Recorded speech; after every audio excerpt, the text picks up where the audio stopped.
ஓம் ஸ்ரீ மகா கணபதியே நமக. ஓம் ஸ்ரீ சரவண பவனே நமக. வாழ்க வையகம், வாழ்க வையகம், வாழ்க வளமுடன். குரு வாழ்க, குருவே துணை. அறிவில் சிறந்த சான்றோர் பெருமக்களே, என்றும் ஆனந்தம் ஆரூர் கலாவின் ஷேடோஸ் இணையத்தின் மூலமாக உங்களுடன் ஒரு பெரிய குடும்பமாக இணைவோம். இன்றைய சிந்தனையாக நாடி சுத்தி பிராணாயாமத்தினுடைய மகிமை என்ற தலைப்பிலே நாம் சிறிது சிந்திக்கின்றோம். நாடி என்றால் உயிர், சுத்தி என்றால் சுத்தப்படுத்துதல். அதாவது நாடி சுத்தி பிராணாயாமம், பிராணன் என்றாலே உயிரை தான் குறிக்கும். அது அயமம் என்று சொல்லக்கூடிய முறைப்படுத்துதல் என்று சொல்லுவார்கள். மூச்சுக்காற்றை நாம் முறைப்படுத்துதல்.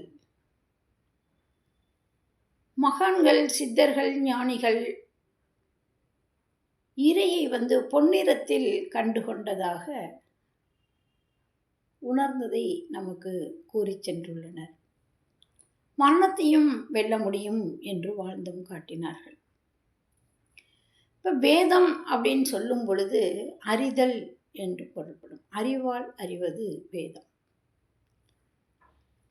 உலகில் நடக்கின்ற உண்மைகளை தொகுத்து வழங்குவது தான் வேதம். அது பழமையானது. ரிக்வேதம், யஜுர்வேதம், சாமவேதம், அதர்வண வேதம் என்று ஒவ்வொரு வேதமும் 3 உட்பிரிவுகளையும் கொண்டது.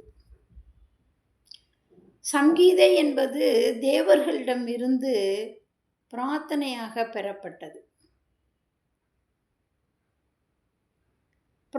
பிராமணம் என்பது யக்னம் அப்படின்னு சொல்லுவாங்க. அது யாகங்களின் மூலமாக பெறப்பட்டது.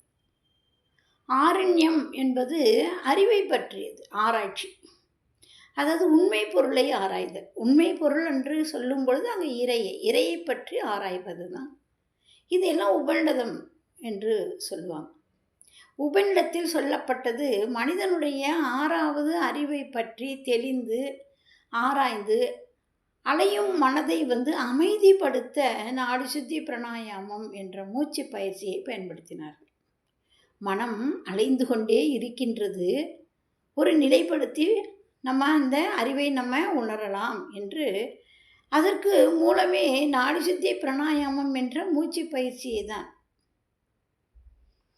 அந்த மூச்சு பயிற்சியை செய்ய செய்ய நம்மளுடைய நாடிகள் ஒரு இடத்திலே அது உயிராற்றல் குவிய ஆரம்பிக்கும். அதை நாடி சுத்தி பிராணாயாமங்கிறது இந்த வடமொழியில் என்ன சொல்லுவாங்கன்னா அனுலோமா பிலோமா அப்படின்னு சொல்லுவாங்க. மனிதன் தன் மூலத்தை, அதாவது மூல நிலையை, அதாவது சிற்றறிவை பேரறிவோடு இணைத்து கொள்ளுதல், அதற்கு நாடி சுத்தி பிராணாயாம பயிற்சி மிகவும் அவசியமானது. அதை ஒழுங்குபடுத்துவதற்கு, அந்த மூச்சு காற்றை ஒழுங்குபடுத்தினால் மனம் ஒரு நிலைப்படும். அதற்கு பிராணாயாமத்தை பயன்படுத்தினார்கள்.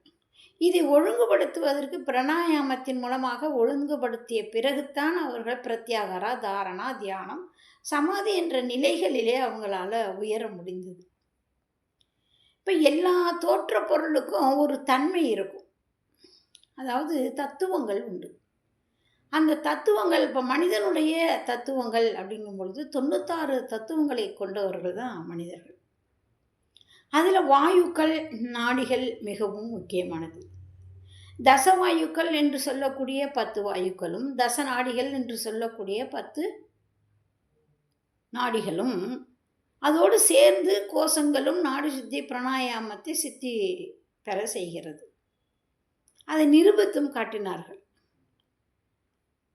இப்போ தசவாயுக்கள் என்று சொல்லும் பொழுது பிராணன், அபானன், சமானன், உதானன், வியானன் என்று சொல்லக்கூடிய 5 தசவாயுக்களும், தசநாடிகள் என்று சொல்லும்போது இடகலை, பிங்கலை, சுழுமுனை, புருடன், காந்தாரி என்று சொல்லக்கூடிய நாடிகளும், இவற்றோடு கோஷங்களும் சேர்ந்து அதன் மூலமாகத்தான் நம்ம நீண்ட ஆயுளை பெற முடியும் என்று அவர்கள் வாழ்ந்து காட்டினார்கள்.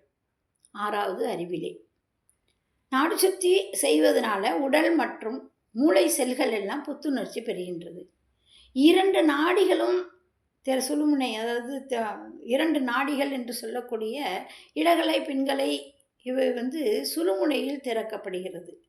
அப்போ தியானம் நமக்கு சித்தியாகிறது. அப்போ சித்தியாகும் பொழுது நாடிகள் தூய்மையாகிறது. அப்போ உடல் லேசாகிறது, கண் ஒளி பெறுகிறது. அப்போ குண்டலினி சக்தி மேலெழும்பி நம்மளால் தவத்துக்கு ஏற்ற பயிற்சியாக இந்த நாடி சுத்தி பிராணாயாம பயிற்சி நமக்கு ஒரு நன்மையை கொடுக்கக்கூடிய பயிற்சியாக இருக்கின்றது. நம் உடலையும் மனதையும் பக்குவப்படுத்துவதற்கான முதல் படியாக நாடி சுத்தி பிராணாயாமத்தை செய்து நாமும் வாழ்வில் நலமோடும் வளமோடும் வாழ்வோம் என்று கூறி இந்த உரையை நிறைவு செய்து கொள்கிறேன். வாழ்க வளமுடன். வணக்கம். நன்றி.